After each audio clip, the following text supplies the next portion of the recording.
इसलिए कि इनके हृदय में बड़ा प्रेम है।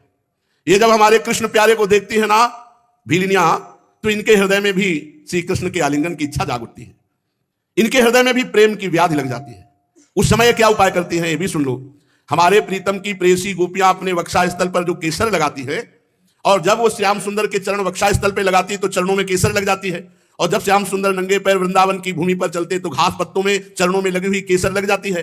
तब ये भीलिनियां प्रेम व्यथित हृदय को शीतल करने के लिए चरणों में लगी हुई जो केसर, वो जो घास में लग गई थी, उसे उठाकर अपने हृदय से लेपती है, तिनकों से छुड़ाकर अपने मुखमंडल पर वक्षा स्थल पर लगाती है। इस प्रकार वो अपने हृदय की प्रेम पीड़ा शांत करती है। अरे गोपियों, जरा देखो गिरिराज गोवर्धन को, ये भगवान के भक्तों में सबसे श्रेष्ठ है। हंताय मद्रि रबला हरिदास वर्यो यदि राम कृष्ण चरण स्पर्श प्रमोदा। देखो ना, देखो ये गिरिराज जी कितने प्रफुल्लित हो रहे हैं। इसका कारण क्या है सखी? ये हमारे प्राण वल्लभ श्री कृष्ण नयनाभिराम बलराम के चरणों का स्पर्श प्राप्त करते हैं। गिरिराज जी की सराहना कौन कर सकता है?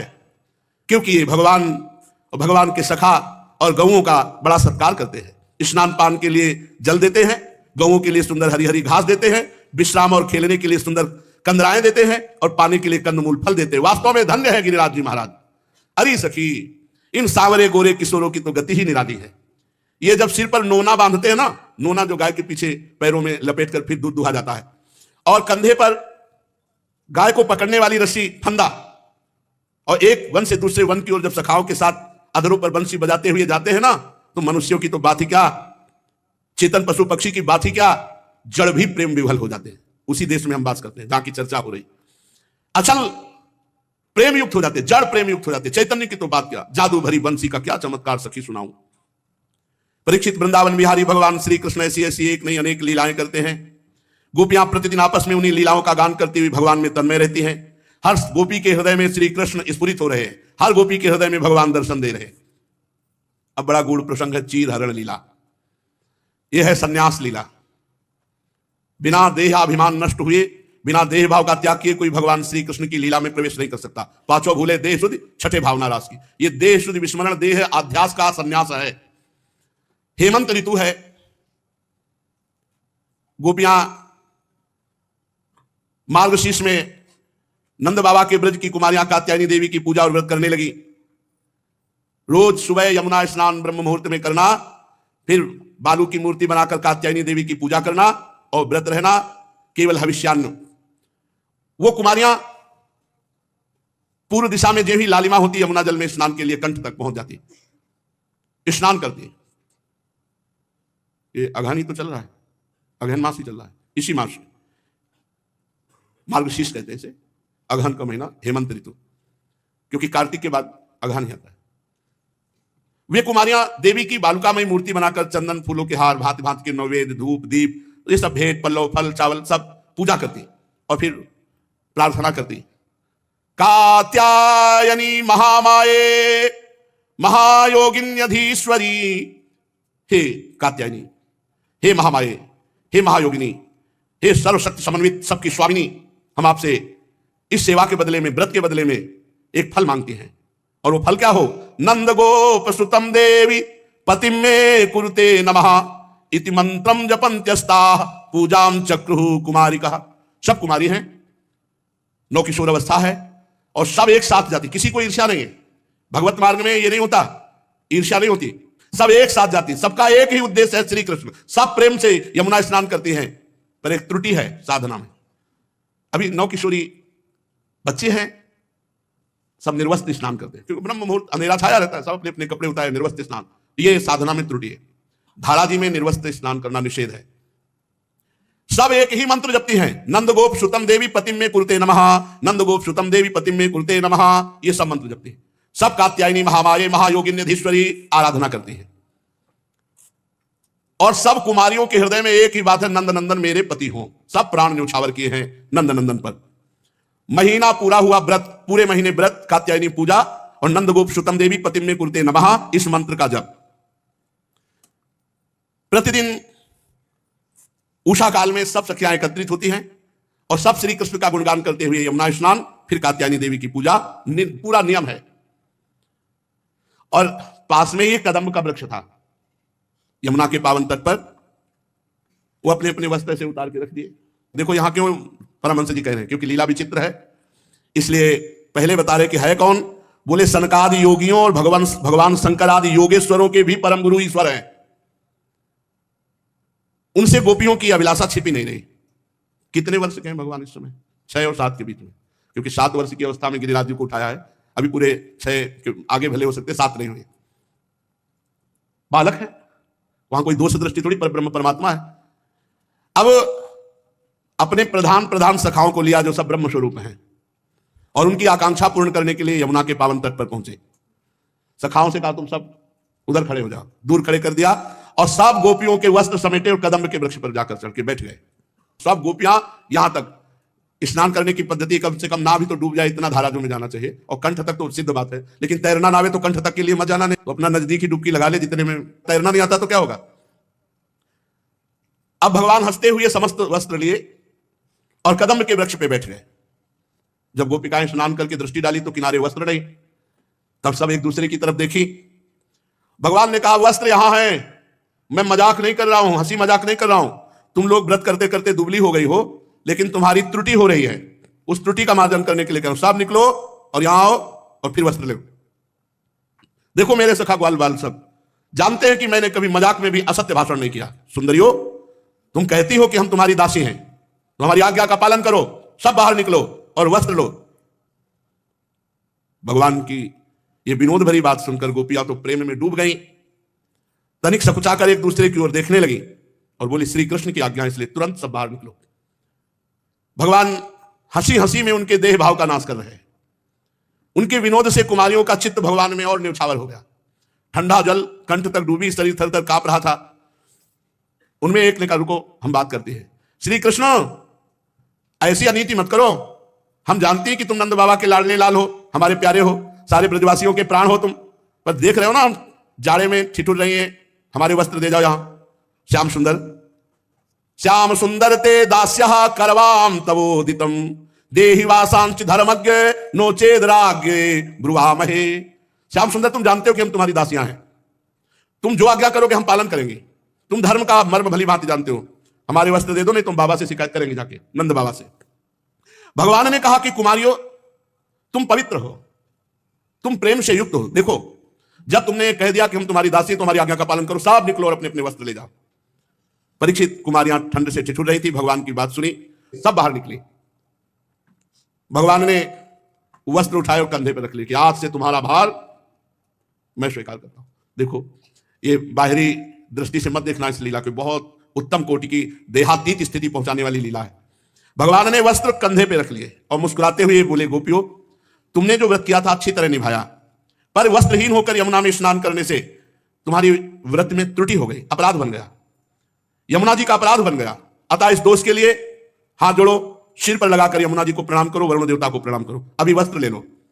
भगवान श्री कृष्ण की बात सुनकर कुमारियों ने तत्काल आज्ञा का पालन किया, पर यमुना जी को प्रणाम नहीं किया, वरुण जी को प्रणाम नहीं किया, श्री कृष्ण को प्रणाम किया और कहा हे श्री कृष्ण, आपके प्रणाम मात्र से समस्त अपराधों का मार्जन हो जाता है। देखो, गोपियां जानती हैं श्री कृष्ण कौन है, परब्रह्म परमात्मा। बहुत हृदय में करुणा भगवान श्री कृष्ण के हृदय में उमड़ी, पर गोपिकाओं के हृदय में तनिक भी रोष नहीं हुआ कि हमारे कपड़े हटा लिए और ऐसा ऐसा। भगवान ने समस्त गोपियों को वस्त्र दिए, वस्त्र धारण किए। अब वो सब भगवान की तरफ प्रेम भरी चितवन से देख रहे हैं। भगवान श्री कृष्ण ने कहा, तुमने जो हमारे चरण कमल स्पर्श करने की कामना से व्रत किया, तुम्हारे जीवन का एक संकल्प है श्री कृष्ण, तो मेरी प्रेयसी कुमारियों, तुम्हारी पूजा सफल हुई।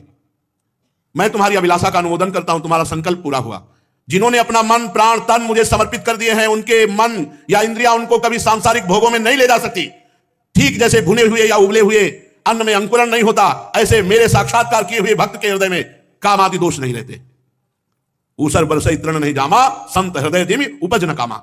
इसलिए कुमारियों, तुम सिद्ध हो गई, जाओ, अब तुम्हारा पांच भौतिक शरीर नहीं, ये चिदानंदमय है। आने वाली शरद ऋतु की रात्रियों में मेरे साथ विहार करोगी। हे देवियों, तुम्हारा व्रत पूरा हुआ, कात्यायनी देवी की आराधना पूरी हुई, तुम सब हमको प्राप्त करोगे आने वाली शरद रात्रि में अद्भुत रास। ये सच्चिदानंद घन भगवान की दिव्य मधुर रसमयी लीला, ये चिन्मय लीला है। ये सच्चिदानंदमय भगवान की चिन्मय स्तर में लीला हुआ करती है। प्राकृतिक भाव इसमें मत लगाना। भगवान की परमोज्वल दिव्य लीला, भगवान की स्वरूप भूता, नित्य निकुंजेश्वरी वृषभानुनंदिनी श्री किशोरी जू और उनकी तदंग भूता प्रेममयी गोपियों के हृदय में प्रकाशित होती है। निरावरण होकर के ही लीला में प्रवेश होता है। पांचों भूले देश स्तुति, छठे भावना रास की। भगवान के जन्म कर्म सभी दिव्य हैं, परंतु ब्रज लीला इसमें सबका अधिकार नहीं। उसमें भी ब्रज निकुंज लीला ये तो और गुप्त, और उसमें केवल निकुंज लीला ये तो सहचरियों के साथ होने वाली दिव्याति दिव्य सर्वगृहितम है। इसलिए अंतरंग लीला है ये चीरहरण। इसे ये न समझा जाए, बाहरी बातों में न लाया जाए। ये भगवान की चिदानंदमय लीला का चिन्मय खेल है। जो भगवान के चरणों में समर्पित होते हैं, भगवान उसके देहाभिमान को गलित कर देते हैं। ब्रह्म नहीं, माया नहीं, नहीं जीव नहीं काल, अपनी हुई सुधि ना रही, एक रहे नंदलाल। भगवान की आज्ञा हुई, वस्त्र धारण करके सब कुमारियां भगवान श्री कृष्ण चरणों का नमन करके उनका ध्यान करते हुए भाव में डूबी हुई बड़े कष्ट से ब्रज में प्रवेश किया। सारी कामनाएं गोपियों की पूर्ण हो गई। प्रिय परीक्षित, भगवान श्री कृष्ण और ये ब्रजवासी ये सब चिदानंद प्रकट हुए हैं। ये कोई पार्थिव देहधारी नहीं, सब चिदानंद है। इसलिए जब तक चिदानंद भाव नहीं आता, एक बार पूज्य श्री दयाल गोविंदका जी ने इन दो लीलाओं पर भाई जी से परामर्श किया कि चीरहरण लीला और रास लीला भागवत से हटा दी जाए, क्योंकि संसारिक प्राणी ये जागतिक भाव वाले प्रपंची लोग ये इनके रास को नहीं जानेंगे, तो उतना ही दो जितना जान पाए। तो भाई जी ने कहा यदि चीरहरण लीला और रास लीला हटा दी गई तो भागवत निष्प्राण हो जाएगी। जैसे पंच प्राणों से शरीर चलता है, ऐसे 5 जो अध्याय रास पंचाध्याय है ये भागवत की प्राण है, जीवन है। बड़े बड़े परमहंस इसका रसास्वादन करते हैं। इसलिए जो भगवान की लीला समझ में ना आए तो उसे प्रणाम करे, बस दोष दर्शन की वृत्ति ना करे। नहीं तो जब भगवान में दोष हो जाएगा तो फिर निर्दोष कहां होंगे, फिर बहुत बुरी तरह पतन हो जाएगा।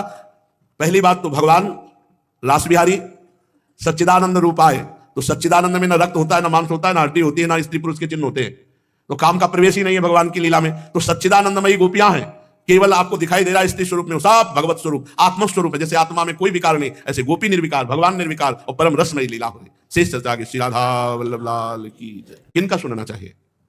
जो पुरुष भगवान के गुणानुवाद के सिवा और कुछ नहीं बोलता, जो स्वयं में कामी नहीं है, क्रोधी नहीं है, लोभी नहीं है, दंभी नहीं है, पाखंडी नहीं है।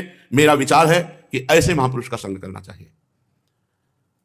फिर एक और बात बता दे, मिठाई की दुकान वाले में जब हम जाते हैं तो ये नहीं पूछते कि तुम मिठाई खाते हो कि नहीं, हमें पसंद आई हमने ले लिया। तो 2 प्रकार से सत्संग सुना जाता है। एक ऐसे महापुरुष का सत्संग जो केवल भगवान में आसक्त चित्त है, काम तो इसी से बनेगा।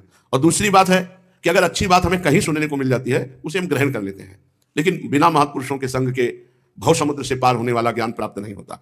अतएव साधक को चाहिए कि कोशिश करे, भगवान से प्रार्थना करे कि सर्व सद्गुण संपन्न भगवान के भक्त का संग मिले, उसी से लाभ होता है। नहीं तो दोषों की वृद्धि हो जाती है।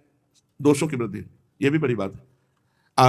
दूसरे की निंदा, दूसरे का उपहास, ऐसे बहुत सी बातें हैं और स्वयं में वो सब है नहीं, तो सत्संग में बैठने पर वो लाभ नहीं मिल पाता, वो बात नहीं बन पाती, वो अंदर वैराग्य की भावना नहीं आ पाती है। क्या बाबा कोई ऐसा साधन सर्वोत्तम सुलभ है जो सत्संग से बढ़ करके हो? नहीं भाई, सब शास्त्रों का और साधनों का सर्वोच्च मूल कारण सत्संग है। सत्संग बीज है और सब साधनाएं शाखा प्रशाखा है। अगर सत्संग मिला तो सब साधन अपने आप आ जाएंगे। बाबा यदि सत्संग ना मिले तो क्या करें? तो मैंने तो यही विचार किया कि फिर सत्य शास्त्रों का खूब स्वाध्याय करना चाहिए। बाबा बता सकते हैं कौन से सत्य शास्त्रों का स्वाध्याय करना चाहिए? अगर ज्ञान मार्ग में जानना हो तो वेदांत उपनिषद का, योग वासिष्ठ का। अगर भक्ति योग में जाना हो तो गीता जी, रामायण जी और भागवत जी और विनय पत्रिका जी। बाबा कह रहे मेरे विचार से इन्हीं सदग्रंथों का पाठ करना चाहिए। ज्ञान मार्गी हो तो वेदांत उपनिषद, भक्ति मार्गी हो तो गीता जी, रामायण जी, भागवत जी, विनय पत्रिका जी। और भगवान की कृपा से ये आपको सुनने को मिलती है। बाबा एक आदमी सतशास्त्र का स्वाध्याय करता है, एक सत्संग करता है, तो लाभ किसको अधिक प्राप्त होगा? सत्संगी को लाभ अधिक प्राप्त होगा, क्योंकि उसमें महापुरुषों के वचन अनुभूत होते हैं। शास्त्र में हम पकड़ पाए कि ना पकड़, शास्त्रों के वाक्यों को पकड़ पाना बड़ा कठिन है। सत्संग में सुलझे हुए सार बातें वो आपको सुनने को मिल जाती है। चलते हैं श्रीमद् भागवत महापुराण। जैसे पूरा भोजन पाना हो ना, थोड़ी चटनी भी चाहिए, थोड़ी सब्जी भी चाहिए, तो हर चीज तो हम दे रहे हैं। वृंदावन महिमा अमृत महापुरुषों के वचन, और अब भरपूर भोजन पाओ, भगवान की लीला कथा। वेणु गीत आज है बड़ा मंगलमय, श्रवण मात्र से भगवान के चरणों का प्रेम प्रदान करने वाला। इसी वेणु गीत के एक श्लोक ने श्री सुखदेव जी को ब्रह्म चिंतन से हटाकर श्री कृष्ण चिंतन में लगा दिया। बरहापीडम नटवर बपू, ये इसी वेणु गीत का है। इत्थम सरत स्वच्छ जलम पद्माकर सुगंधिना न्यविशद वायुना वातम सगो गोपालकोच्युतः कुसुमित बनराज सुस्मि भृंग द्विज कुल घृ घोष्ट सरहा सरीन महींद्रम मधुपति रवगाह चारयन गाह सा पशुपाल बलश्चुकूज वेणुम। शरद ऋतु है, छिटिक चांदनी, बड़ा ही सुंदर वन वृंदावन और चांदनी, निर्मल जल, जिधर देखो वायु सुगंध लेकर के, ऐसे पराग युक्त जल थल में कमल खिले हुए हैं, ऐसी लताएं हैं कि वायु उनको स्पर्श करके जब बहती है तो सुगंध ही सुगंध। भगवान श्री कृष्णचंद्र जो ऐसे वन की अद्भुत शोभा देख करके अपने अधरों पर वंशी विराजमान करके नाद करते हैं। जिधर देखो उधर कहीं मयूर नृत्य कर रहे हैं, कहीं भौरे गुंजार कर रहे हैं, कहीं कोकिला गूंज रही है, दिव्य सरोवर नदियां